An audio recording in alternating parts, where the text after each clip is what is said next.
के बाबा आए हुए हैं, थोड़ा-सा प्राण निकाल करके मुर्दे में जान डाल देते हैं। मैंने अभी कुछ दिन पहले एक मतलब एक वीडियो देखा, रील देखी एक उसमें, उसमें एक बाबा बैठे थे, एक मदर थी, उसकी शायद बच्ची जो है या कोई और था, वो मरी हुई थी और उसके बगल बैठी हुई थी, लेके आई थी। मतलब सोचो, अंतिम संस्कार करने के बजाय वो बाबा के पास लेके आई और बाबा को पता था भैया कि कोई ना कोई आने वाला है ना? देखो कितनी स्क्रिप्टेड होता है, लेकिन कहीं न कहीं अगर दिमाग लगाओगे तो बेवकूफ़ जैसी चीज़ें हैं। अब फिर उसके बाद क्या हुआ कि बाबा इनके प्राण चले गए हैं। अच्छा, ठीक है। आप में से थोड़ा प्राण लेके मैं इसमें डाल दूँ क्या? बाबा जी बोल रहे हैं, है ना? बोले, "हाँ बाबा, डाल दो बाबा।" ठीक है, तूने वो करा छू गया, थोड़ा प्राण लेके उसमें डाल दिया और वो ज़िंदा हो गए। हम कहे, "वाह भाई, व्हाट अ मिरेकल!" है ना? What a miracle! मतलब हम लोग जो पढ़ा रहे हैं और आप लोग जो पढ़ रहे हैं, वो क्या हैं, कुछ कह ही नहीं सकते। समझ गए? तो हाँ, ठीक है, तो ऐसे-ऐसे बाबा आते हैं। आज आजकल रील देखो, एक होता है होलोलुइया, है ना? होलोलुइया, होलोलुइया करते रहो, सब कुछ मतलब लंगड़े भी दौड़ने लग जाते हैं, है ना? ऐसे कहेंगे, "बाबा गले में दिक्कत है, ठीक है, माइक लगाओ, हो।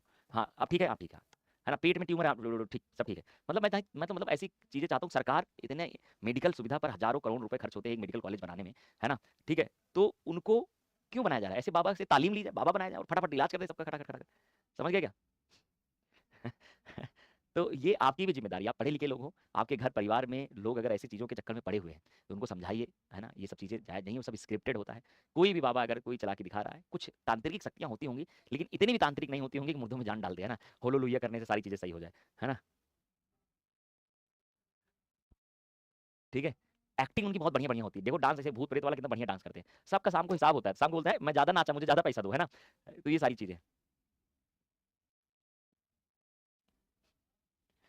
समझ गए? तो स ठीक है बेटा। एस्पिरेंट सुमित, हाँ, तुम ठीक कह रहे हो। लेकिन हम कह रहे हैं कि हो सकता है ये कहाँ पढ़ा आपने? एक ऐसा कोई भी आदमी बताओ जिन्होंने इस चीज़ को अचीव किया हो। समझ गए? हाँ, तुम लोग इतनी मेहनत कर रहे हो और ये लोग मार रहे हैं, तुम्हारे बिज़नेस को खत्म कर दे रहे हैं। है ना?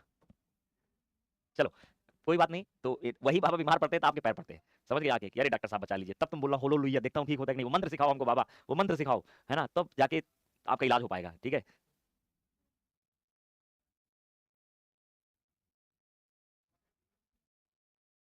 चलिए, ठीक है? कोई भी इंसान ईश्वर को ये आदेश नहीं दे सकता कि आप ये काम करिए। ठीक है? और ईश्वर इतना तुच्छ नहीं है कि आप उसकी पूजा करोगे तभी आपसे खुश होगा, या आप उसकी उपासना करोगे तभी आपसे खुश होगा। आप उसकी उपासना नहीं करोगे इसलिए खुन्नस खा के बैठा हुआ है तुम पर, तुमको गलत-गलत रास्ते दे रहा है। आप जाके मंदिर पे दर्शन करो तब जाके तुम्हारा अच्छा काम हो रहा है। ऐसा नहीं होता। ईश्वर मतलब इतनी छोटी मानसिकता नहीं होती ईश्वर की। ईश्वर के बनाए हम सब हैं और वो सबके लिए एक समान रूप से काम करता है। अगर तुम अच्छा काम करोगे तो वो समान रूप से तुम्हारे ऊपर ही घूम कर आएगा। अगर तुम बुरा काम करोगे तो आज नहीं तो कल वो घूम कर तुम्हारे ऊपर है। कर्मा पे विश्वास करिए, एक चक्र है। समझ गए? तो ये वाली चीज़ हमेशा ध्यान रखा करो। तो जो सोचते हो ना कि हे ईश्वर, मैं आज लड्डू चढ़ाऊँगा तुमको, बचपन में होता था ना, मुझे पास कर दो बस, मैं दर्शन करने आऊँगी। भाई ईश्वर क्यों पास करे? इतना फ्री बैठा हुआ है कि इतना बड़ा ब्रह्मांड है, उसमें से पृथ्वी एक छोटा-सा ग्रह, है ना? उसमें भी तुम इतने, पृथ्वी पर इतने लोग हैं, उसमें से तुम्हारा क्या औचित्य? उसमें कितने जानवर, तुमसे ज़्यादा तो इंसेक्ट है ना? सबसे बड़ा फाइलम आर्थ्रोपोडा है। तो मतलब कितनी आवाज़ें सुनेगा वो? ये कहीं न कहीं ये नहीं लगता है कि ईश्वर जो है वो हमने बना रखा है चीज़ों को। लेकिन फिर भी कहीं न कहीं सृष्टि को कोई न कोई चला रहा है, जो नेचर बोल सकते हैं, प्राकृतिक रूप से जो शक्ति है ना? जो सब चीज़ों को एक बैलेंस करके लेके चल रही है। ठीक है?